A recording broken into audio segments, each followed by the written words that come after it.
Gregory, can you tell me about general sentiment? Sure. So we're in the business of solving big problems, essentially big business problems or marketing problems using social intelligence. So what we do is take this flood of content that's coming in from the media world. Historically, it was just news media. Now it's grown to social media, where we're measuring hundreds of millions of posts a day. And that continues to grow exponentially. So what we're able to do is take this massive data and analyze it, and make sense of it for business people, so they can actually use it for decision making. The classic problem is, for marketing, market research is about a $15 billion industry, and the decisions are made. Focus groups, surveys, traditional studies are relatively slow, and don't solve the problem of understanding what are people saying in real time, especially now where social media has become such a common marketing tool that it's engaging more people in the product, so more intelligence is made available to the businesses to make it a more interactive cycle of what decisions they make. So, classic problem in the TV space, which is one of our focus areas for our business application, is there's $70 billion spent a year on TV advertising, and yet companies are relying on Nielsen and other traditional studies like MRI and Simmons and so forth to make the decision about where to spend their dollars. And it's pretty commonly understood that a good portion of this is misplaced. And our goal is to make this a much more targeted cycle. And as you can see, watching television today, it's become more social. They're trying to engage the user to be more interactive, because that makes for a better audience. It makes for a more attentive audience. So we use social media to capture not so much the size of the audience, but are they an involved viewer? And also, are they a suitable viewer? Because we know that if you're an American Idol fan, we know a lot about you. Besides that, you just watch American Idol. We know that you might own a Prius. You might have liked Toyota on Twitter. You might have spoken about other things. You might be a sports fan. You might have other interests. So we're using social media as a way to better target for media buying, and that's really scratching the surface. But that's a very big problem that we see that social intelligence can solve. So we started there. So where are you getting the majority of your data? Is it from social media?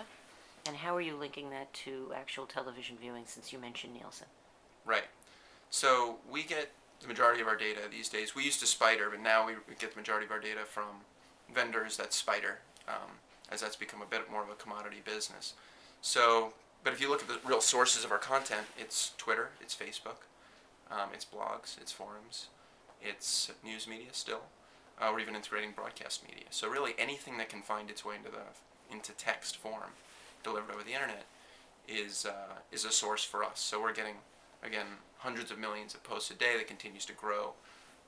And the sources will continue to change. Google Plus pops up, and suddenly there are millions of posts coming from there.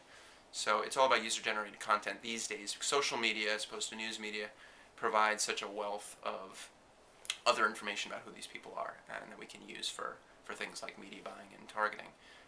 But news media is still extremely important. We do things called media value, where we measure exposure.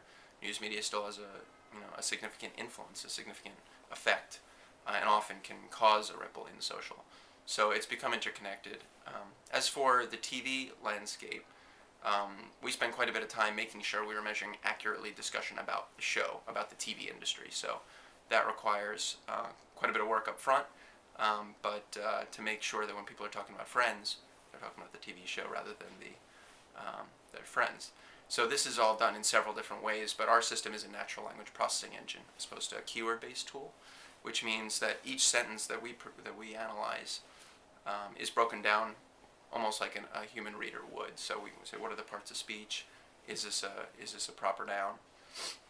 Are there pronouns being resolved to it, and etc. So it gets technical, but essentially it's the most accurate way to really analyze what people are talking about, and then we provide a layer of filters, such as for Friends as an example, since I brought it up. You could use the actors' names, you could use the context.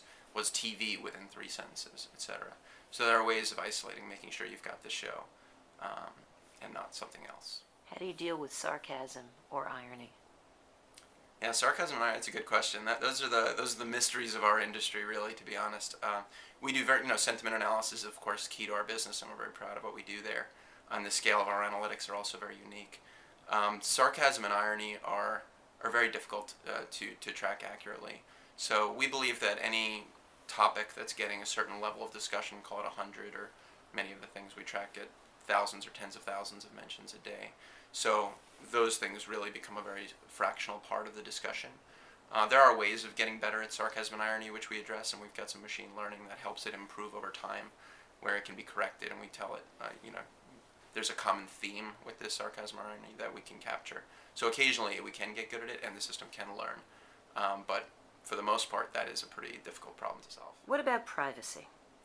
Yeah, it's a good question. Privacy is, something we respect. We only get public data, so we don't have access to your email. We don't read your text messages. And we don't read your Facebook posts if your privacy settings are set to that you don't want them read. So we always operate within terms of service of the entire public world. So whatever's available to be spidered and captured, we get. Now, Twitter is fully public, so we get everything. On Facebook, we currently are getting, a large amount of content. So it's amazing whether people know that their privacy settings are always set in a certain way or not. We find that most of the time people are these days willing to post content. They want their opinions heard, and they want to be able to post it wherever they want to, and for us to find it, and they want to deliver it to the right audience. So that's essentially what we're doing. We're making their voices heard to the TV networks that are providing content to them, and to the companies that are creating products for them.